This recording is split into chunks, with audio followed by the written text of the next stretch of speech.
Bonjour chers élèves. Donc finalement on a trouvé un moyen pour vous faire parvenir le cours. J'ai déjà téléchargé, filmé ce cours, mais 2 Go et quelques, ça ne peut pas être envoyé. Donc voilà, ça c'est pratique par rapport au discours direct au discours indirect. Donc on vous met dans la situation. Qu'est-ce que ça veut dire discours direct ou style direct et indirect? C'est que euh, ce locuteur, par exemple, envers dit cette phrase, vous voulez jouer avec nous, pose cette question dans un cadre, dans un temps, surtout dans le temps, c'est parce que il est question de concorder les temps. Euh, donc il dit, on demande à la fille, elle pose la question, vous voulez jouer avec nous? Et donc après, donc on va se poser la question en disant, qu'est-ce qu'ils disent? Hein, qu'est-ce qu'ils disent? Donc c'est les deux. En supposant que c'est les deux qui parlent, qui posent la question à ces deux filles, qu'est-ce qu'ils disent? Et donc le discours, une fois, juste après cette question, il va être rapporté. Ce n'est plus dit de manière directe, il va être dit de manière indirecte. Donc qu'est-ce qu'ils disent? Ils demandent si nous voulons jouer avec eux. Regardez le passage de style direct au style indirect. Donc, vous voulez jouer avec nous, qui était une question posée avec un point d'interrogation, elle devient une question posée de manière indirecte avec un mot introducteur qui est le si, et le verbe introducteur, demander, qui est un verbe de parole, et aussi le verbe, les changements au niveau de la phrase. Donc vous, parce que le vous, c'est les deux filles là, hein, ça devient le nous parce que c'est eux qui sont concernés par la phrase. Donc le vous, c'est les deux filles. Et le présent qui était dans le discours direct reste dans le discours indirect puisque le verbe demander n'est pas au passé, il est au présent, donc il ne porte aucun changement à l'intérieur de la phrase.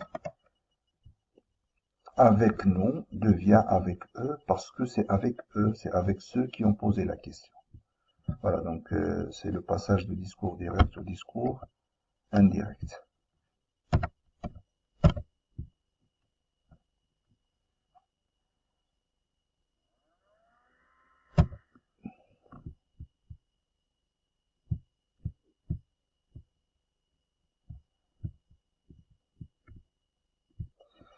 Alors, qu'est-ce qu'il s'agit de quoi? Qu'est-ce que c'est? Le discours rapporté ou le discours indirect consiste à répéter les mots qu'une autre personne dit. Comme je viens de vous expliquer, il y a 3 types en fonction de la manière dont on rapporte les paroles.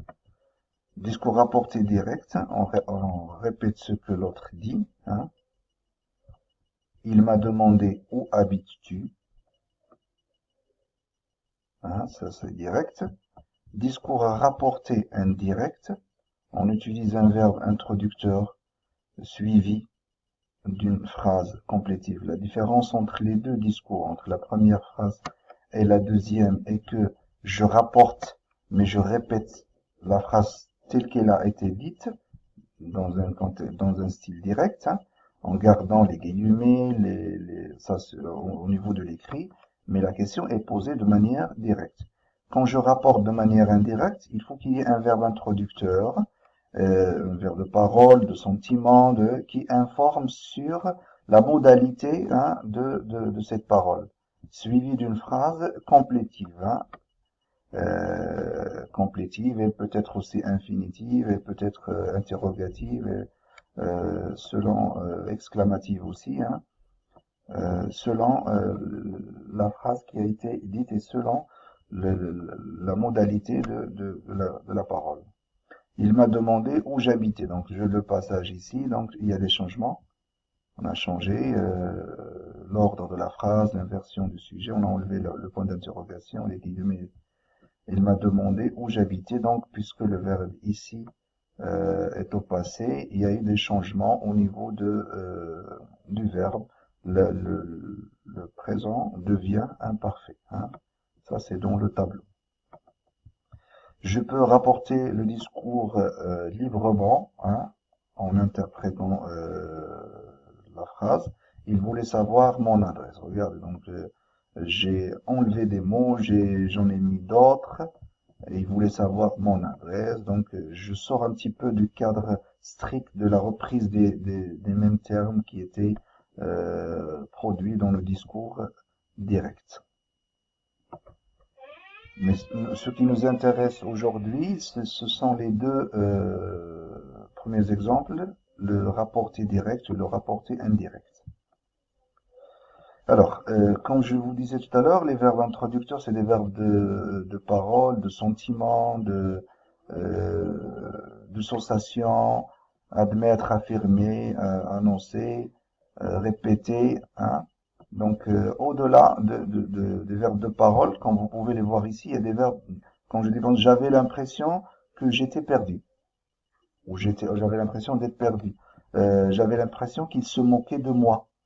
C'est pas des verbes de parole, c'est un sentiment. Donc, tout ce qui peut introduire une autre phrase, on peut le considérer comme verbe introducteur. Bien.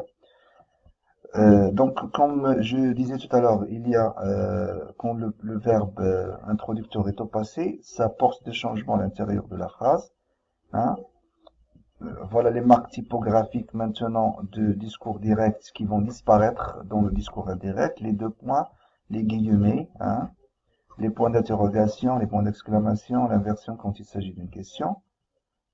Toutes ces marques disparaissent quand je passe au discours indirect. Il y a aussi un changement au niveau du temps des verbes. Hein. Le verbe introducteur au présent, au futur, ça ne change rien. Au style indirect, le temps ne change pas.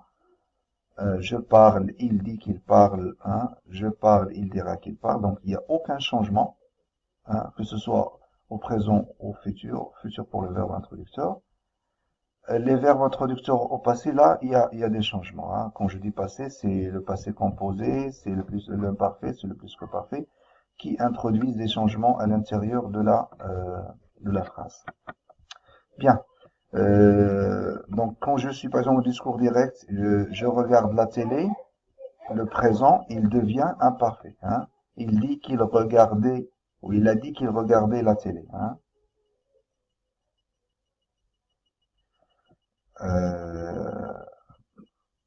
Quand j'ai l'imparfait, hein, je ne change rien. L'imparfait reste le même temps parce que il est adéquat, il est approprié à la concordance du temps quand je passe au discours indirect. Parce qu'il est question de concorder le temps entre le discours direct et le verbe introducteur et le verbe de la subordonnée. Parce que le verbe introducteur, comme nous avons vu au début de l'année, c'est le verbe de la principale.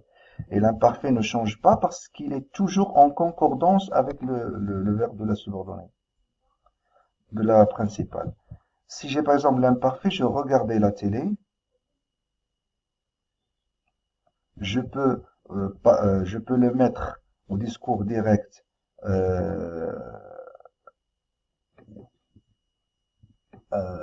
au plus que parfait.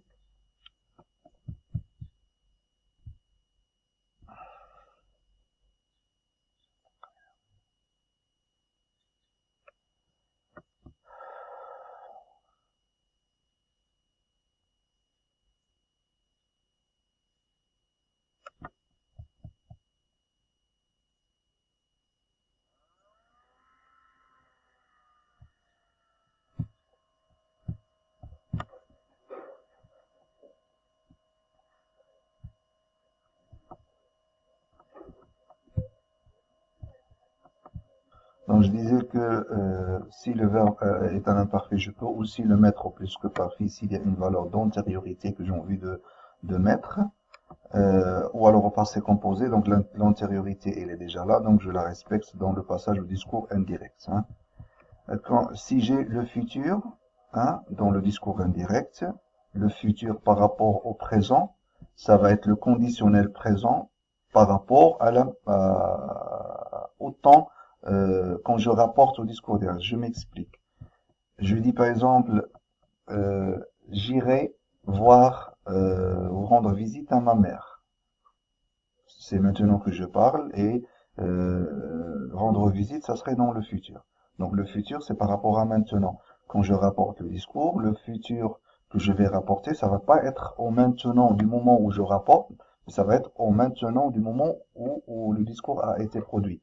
Donc c'est le conditionnel présent qui assure cette concordance et ce futur dans le passé. Si j'ai le conditionnel présent, je regarderai la télé, je garde le conditionnel présent parce qu'il respecte la concordance du temps et la valeur du passé dans le futur dans le passé. Si j'ai le futur antérieur, j'aurais regardé, condition, il reste le même parce qu'il assure lui aussi le,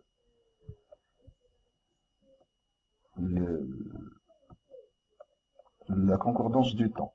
Futur proche, je vais regarder, ça va être un imparfait. Il allait regarder parce que je vais changer le verbe aller au présent à l'imparfait. Donc j'aurai comme si j'aurais le futur proche au passé. Hein. Le passé récent, c'est la même chose. Donc je change vient à venez. Quand j'ai l'impératif, il passe à l'infinitif en mettant le 2 plus le verbe qui était conjugué à l'impératif à l'infinitif. D'accord? Bien.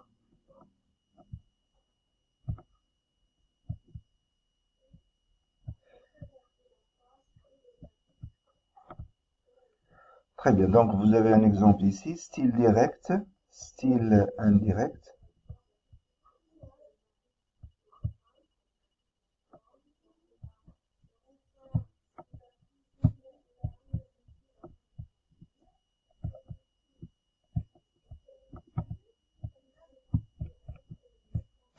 Bon, ici, vous avez style direct, qui est-ce qui crie, hein? Je veux savoir qui crie, hein? Donc, le qu'est-ce qui devient qui crie, je veux savoir qui crie, qu'est-ce que, ou qui est-ce que tu vois devient qui tu vois. Donc, le qui est-ce que devient qui, le qu'est-ce que devient le qu'est-ce qui devient ce que, qu'est-ce qui te fait plaisir, ce qui te fait plaisir, le qu'est-ce que devient ce que, ou le que aussi, hein, ce sont tous des questions partielles, hein, ce ne sont pas des interrogations totales, d'accord? Et le viens-tu, qui est une question totale, il est introduit dans le discours direct avec le mot introducteur si. Hein. Je veux savoir, c'est comme est-ce que. Hein. Ce sont les deux là des questions, des interrogations totales.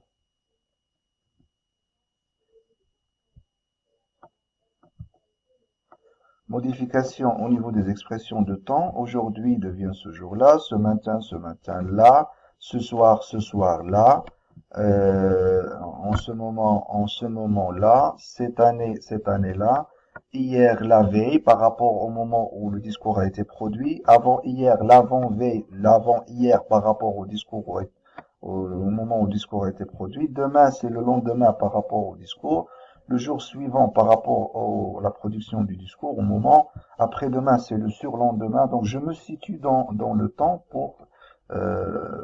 je me situe en rapport dans le discours, dans le temps où le discours a été dit. Il y a des modifications pour les démonstratives, les terminaux démonstratifs. Il y a toujours ce produit, donc ce produit-là, c'est par rapport à celui qui parlait. Hein. Moi, je ne parle pas de ce produit parce qu'il est déjà, il peut ne pas être devant moi, mais lui, il parle d'un produit qui était là devant lui, qui était là. Hein. C'est pour ça que je mets le là. Cet enfant-là, il parlait d'un enfant, je ne sais pas qui, un enfant donné, mais c'était un enfant là. Là, hein, donc là, je me situe par rapport à l'espace aussi, hein, à l'espace, aux éléments de l'espace. C'est un déictique où où celui qui rapporte le discours se situe, et c'est le là, ici, le verbe qui assure la situation. Les pronoms, hein, il lui a demandé, tu viendras avec moi, il lui a demandé si elle viendra. Donc le pronom, si le pronom est intégré